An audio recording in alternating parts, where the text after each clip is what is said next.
Have you ever stopped to wonder what it truly means to live a good life? Is it about strictly following a set of rules, or perhaps it's about cultivating a certain kind of character? Perhaps there's something deeper at play. In today's video, we're going to be discussing the philosophy of Aristotle and his virtue ethics theory. We will explore his ideas on how to live a flourishing life and the concept of the golden mean. So let's get started.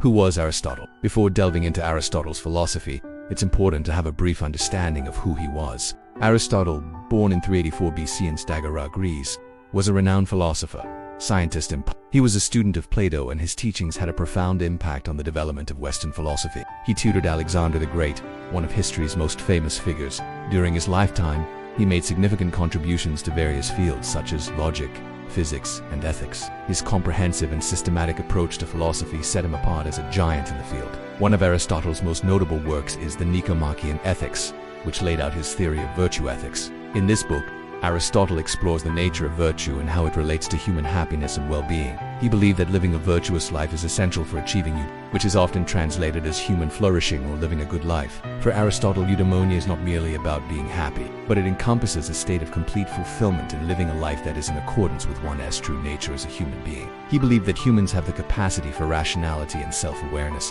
and that we should strive to use these abilities to their fullest potential. Now that we know a little bit about Aristotle, let's continue to dive into his fascinating philosophy. Introduction to Virtue Ethics. Aristotle's virtue ethics theory stands out as a powerful answer to the age-old question of how we ought to live. At its core, ethics is not just about actions, but about who we are becoming. It's about nurturing a virtuous character. But what does that actually mean?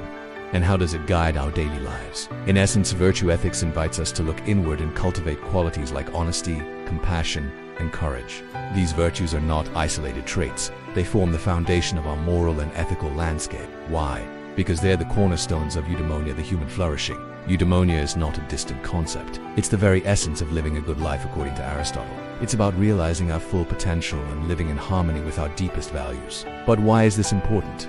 Well, imagine a life guided by principles, a life where decisions aren't just based on immediate needs or desires, but on a deeper sense of purpose and integrity. That's the kind of life Aristotle envisioned. However, virtue ethics is not the only ethical theory out there. There are others, such as utilitarianism, which focuses on the consequences of actions, and deontology, which emphasizes duties and universal principles. Aristotle's approach, however, delves into the heart of what it means to be human, and how our character shapes our experiences. So join me as we explore further. The golden mean.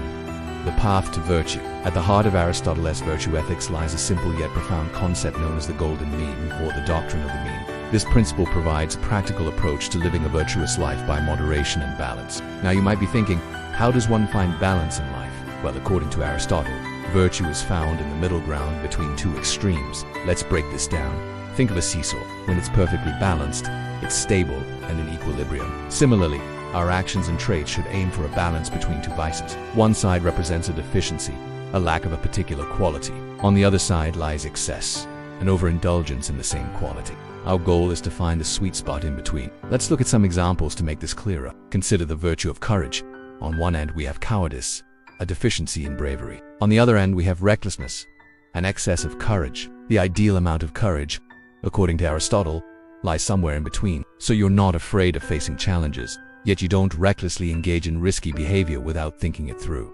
This is the golden mean.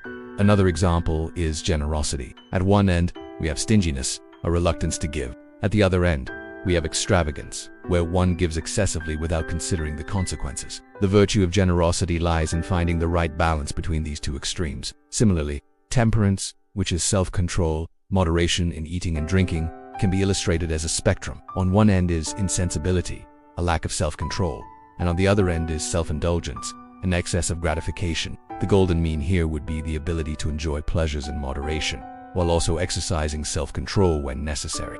It's important to note that finding the mean is not about calculating an exact middle point mathematically. Rather, it's about understanding the context, the specific situation, and the individual involved in each case. What might be considered the middle ground in one scenario may not necessarily be applicable to another. This requires practical wisdom, the ability to discern the right course of action based on the unique circumstances of each situation. Aristotle referred to this as cultivating virtue. So we've established that virtue lies in the middle ground between two extremes. But how do we cultivate these virtues in our everyday lives? According to Aristotle, we become virtuous by practicing virtuous acts. He famously said, "We become just by doing just acts, temperate by doing temperate acts, brave by doing brave acts. This implies that becoming virtuous is a gradual process that comes from consistent practice rather than an instantaneous transformation. Just as a muscle is strengthened through regular exercise, our character is shaped by the actions we take over time. But how do we put this into practice? Well, one way is by learning from role models.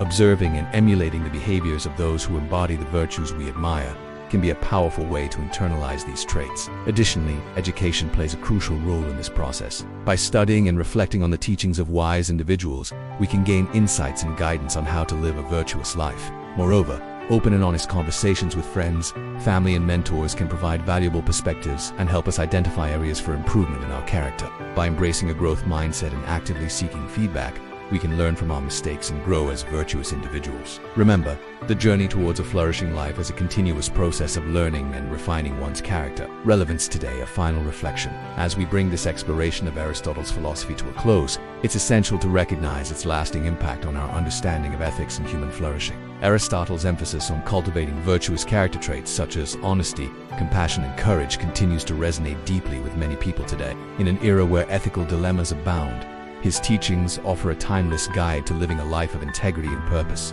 Moreover, Aristotle's concept of youth, often translated as human flourishing or living a good life, remains a compelling vision for many. It encourages us to go beyond mere happiness and strive for a state of complete fulfillment and well-being in accordance with our nature as rational and self-aware beings. By embracing the golden mean as a path to virtue, we learn to find balance and moderation in our actions and traits, avoiding the extremes of excess and deficiency.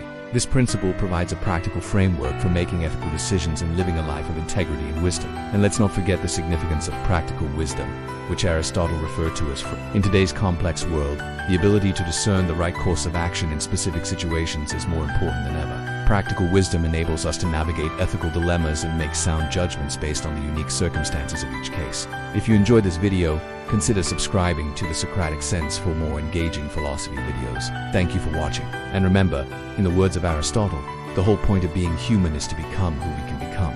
Until next time, keep asking questions, keep seeking wisdom, and keep striving to become the best versions of yourselves. Thanks for watching. If you liked the video, please hit the thumbs up button to support us. You can also subscribe to The Socratic Sense and turn on notifications so you do not miss any new videos. Don't forget to follow us on social media.